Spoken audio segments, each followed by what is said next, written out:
ngcwele play first simvuyopi ephendula esithi nkamna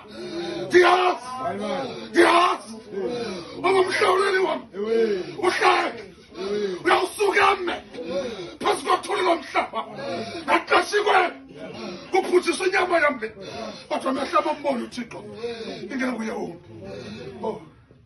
now sawahamba ngoku nenze into enhle but ndikona kushumela ngelitya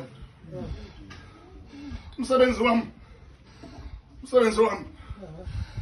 wami mnye enawuphendulela phambi koThixo into yokuba ningabhubhi ningamazanga umsindisi kona umsebenzi wami lo baningabhubhi ningazananga nomsindisi kona umsebenzi siwuthunyiweyo lo nguThixo mfundisi umlekeni babangabhubhi abantu bengazananga nomsindisi. Hence I'm saying ways to meet God.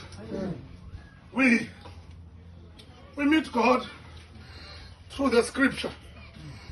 Hlobo zenkosi okakasenziwa abefundisi icawa nothi ngoku nje ngoku icawa yayisenza abefundisi awubuzwa kuqala into yokuba udibene phi noThixo khamethe ngcwele nothi ngoku siya microwave ngoku icawa yayisenza abefundisi awubuza uba yiphi iDamasko yakho bana nabo kuthanda ngoba nabuzalele ecaweni kodwa yafuneka iDamasko yakho hlobo zenkosi. We meet God first of all in the scriptures. uThixo sidibana naye ngevesi ebhayibhileni. That's the first place where we meet God. Sihlobo senkosi xa ungamazi ungayifunda iBhayibhile. You will meet God there in the scriptures ngoba liphilile ilizwi likaThixo. We meet God through acts of goodwill. Xa kusenziwa izenzo zobulungisa uyakwazi umbona uThixo apha. Sihlobo senkosi ungena emotweni ungenayo into yobhatala kanti apha emotweni likhwela kuyo ukhona into zokubhatalela. Sihlobelo lokwenza uThixo udibana noThixo. Khamenthe ngcwele we meet God through acts of goodwill. Uthi ufolile uzofuna umsebenzi khamenthe ngcwele batsitshwe bonke abanye ke uthathwa wena izenzo zobulungisa. Wena udinga ukhonjwa ibhulu kanti uThixo wehla ngokwakhe esithi namhlanje imini yakho. We meet God through acts of goodwill. Nawe namhlanje ungacinga usekutshiwo litsha kanti lihlobo likaThixo lawudibana nawe ngoba we meet God through acts of goodwill.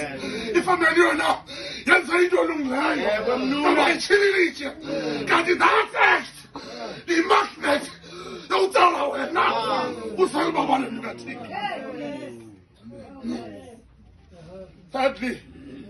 Thirdly, we meet God through our trials and tribulations.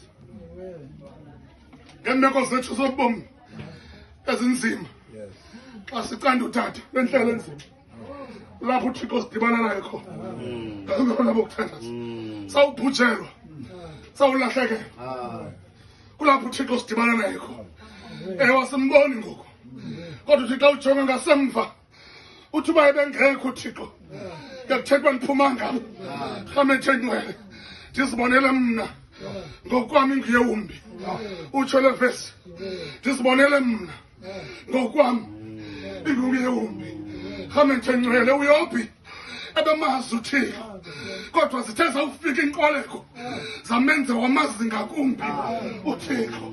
Ndimva kuchapter 42 esithi bendikade ukufa kungendlebe kodwa ngoku ilisa lam likubonile. Khamethe ngcwele ngoba inhlungu iyayitshintsha iperspective yoba wazi uThixo athi uThixo umazi ohlobo yawufika impondezelo ikuvula amehlo uThixo umazi olunye uhlobo. Lastly, uBhetere uThixo ozibonela ngokwakho uthi uyophinda uzibonele ngokwami inguye wumbi. uBhetere uThixo osibonelayo kunoThixo umbonisayo khamethe ngcwele namhlanje khanikhe nifumane uThixo enizibonele ngokwayo ingathi ngoThixo enimbonelwayo khamethe ngcwele ngoba uThixo nimbonelwayo uThixo khonyelwayo lo kodwa khawuzibonele uThixo ngokwakho amehlo wakho ambone uthi xa ujonga ingabi yawumva omnye kodwa ibe nguye yedwa uKristu inkosi yethu.